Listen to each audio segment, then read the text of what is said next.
This is going to be close. I was hoping to be right at the top to catch the actual sunrise. Whoa, slippy. It is gorgeous today, but it feels like winter. We are mid-April and it's freezing this morning. Gloves on the lot. Wow. Just made it in time. Trig point is over there. Look at it.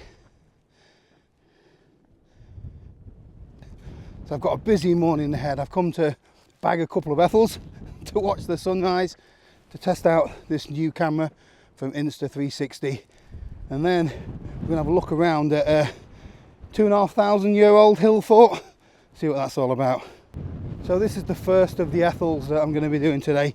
I've been here loads of times, but I've never actually ticked it off on camera as an Ethel, so get that out of the way. So we're on Stanage Edge, but this is called White Path Moss. There we go. Job done.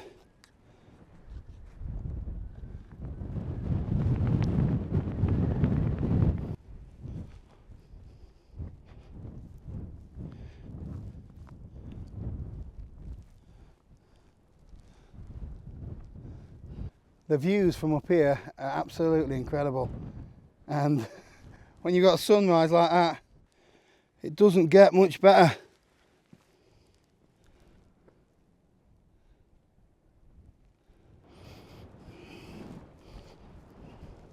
So a few weeks back I got a message from Insta360 asking if I wanted to check out their new X4 camera, and as you probably know, I love the 360 cameras because it gives you this unique perspective that you can't get from a regular action camera.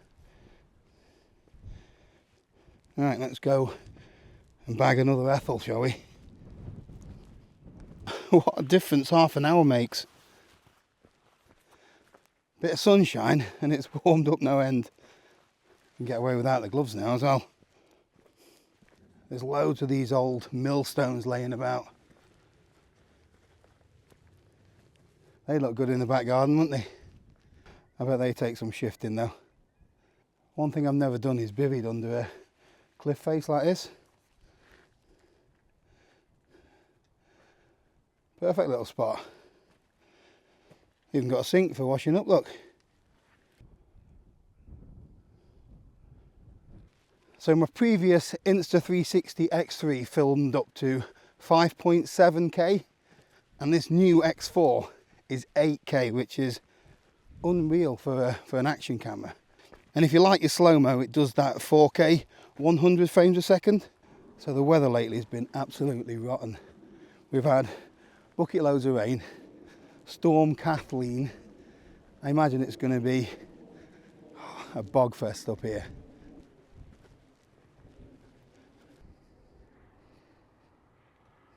Just wish it was 10 degrees warmer, but this beautiful again today.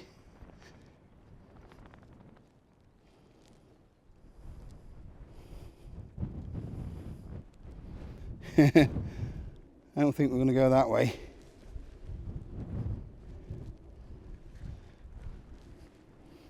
I don't actually know where the Ethel point is on here.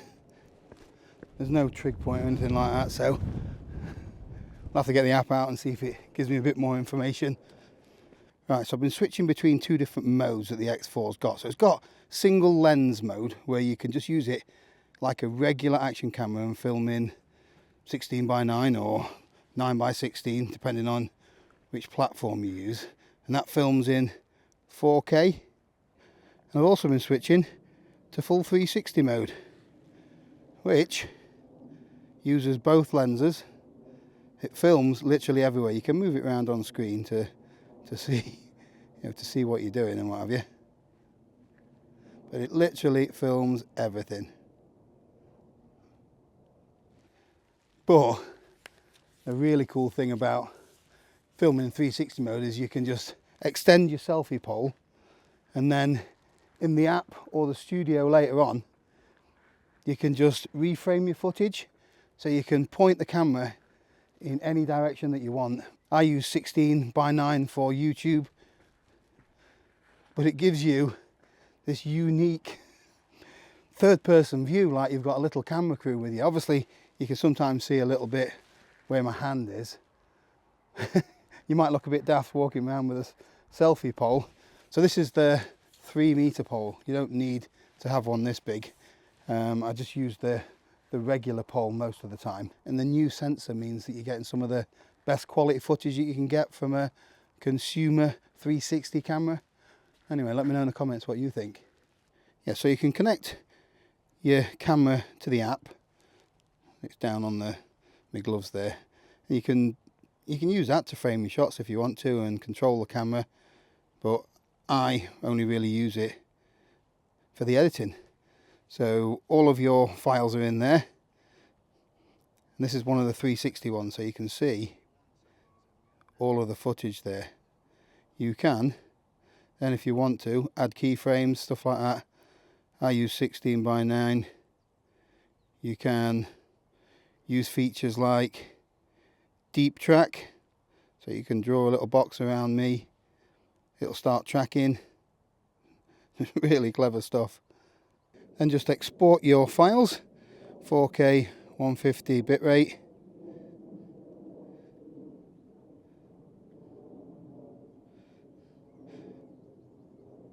There we go. According to the Ethelready app, this is the spot on Higator. Stunning place. So I can see the old Bronze Age hill fort from here. That is called Carl Walk. Walk as in W-A-R-K, I think. It dates from 2,500 to 2,800 years ago. Same time that Sunderland last won something. Gonna have to try and make my way down. So the problem when you're filming is that you're usually holding a camera, and it makes it so it's not the best thing to do whilst you're descending these rocky kind of things. Don't want to break my neck, do I?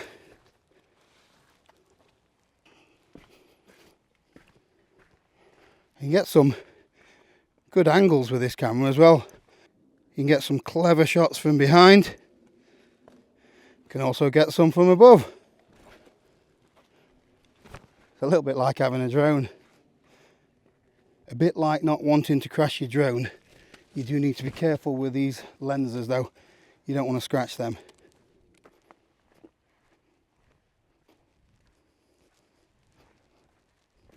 So this is the foot of Carl Walk. You can see the wall there.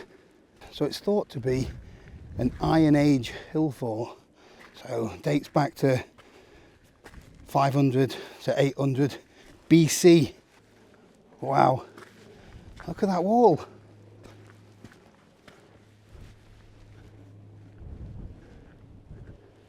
Can't believe something this old is still standing.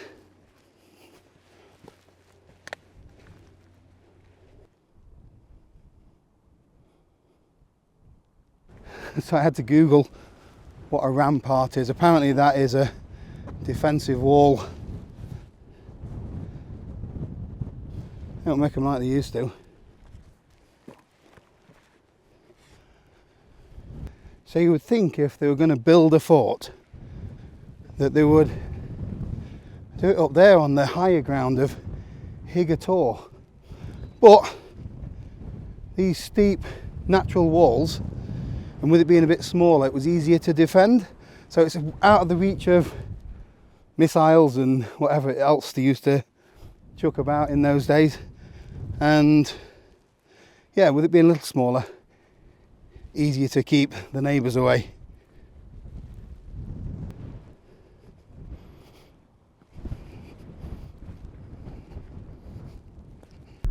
Right, so I'm tucked behind this little embankment. It's quite windy today, and like normally I'm recording separate audio, but this is the audio directly from the camera, so I don't know what it's going to sound like with the wind. I'm going to go onto the edge here where it's a bit windier and see if the audio is usable. So it's probably about 10-15 mile an hour winds at the moment, My glove's blowing about, look. So recording your audio separately is really easy actually. You can just use your phone with a lavalier mic in it. And there's a free software called CapCut where you can just select the audio file and the video file, click synchronize, and it does it all for you. All I do is at the start of every clip, I start it off by just reading the timeout. So something along the lines of 7:47, 20 seconds, and I'm now next to this embankment.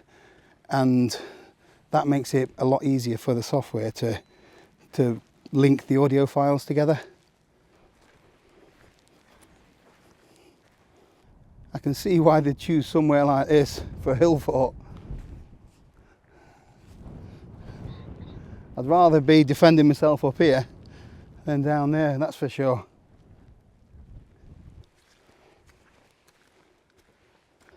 It's even more impressive from this side.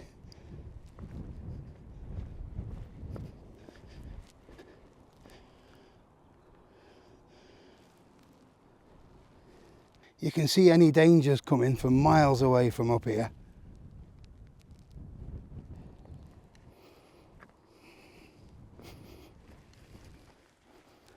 It actually makes perfect sense, doesn't it? Why they'd build a fort here. Even 2,500 years ago they knew that bigger wasn't always better.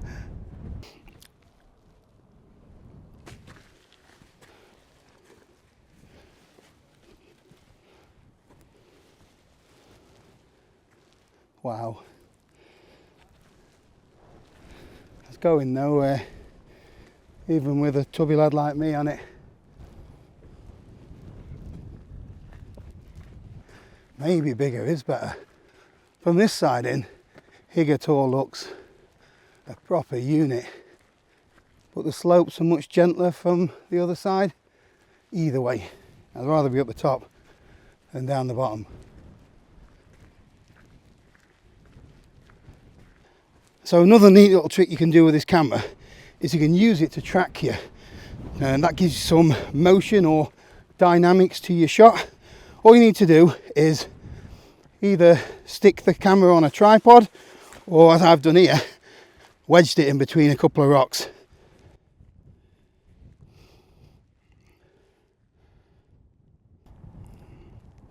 Then just use the active track in the app and you might end up with some really cool footage. The hill fort looks really small for me, doesn't it? What a lovely walk it's been, and I've been impressed with the camera. I really do like the 360 shots anyway. It gives a different perspective. I can reframe the footage later, so literally just point the selfie stick out there and you know, it just records everything, so it's easy just to get the shot that you want without having to think about it. So there are a couple of downsides to filming in 360 footage.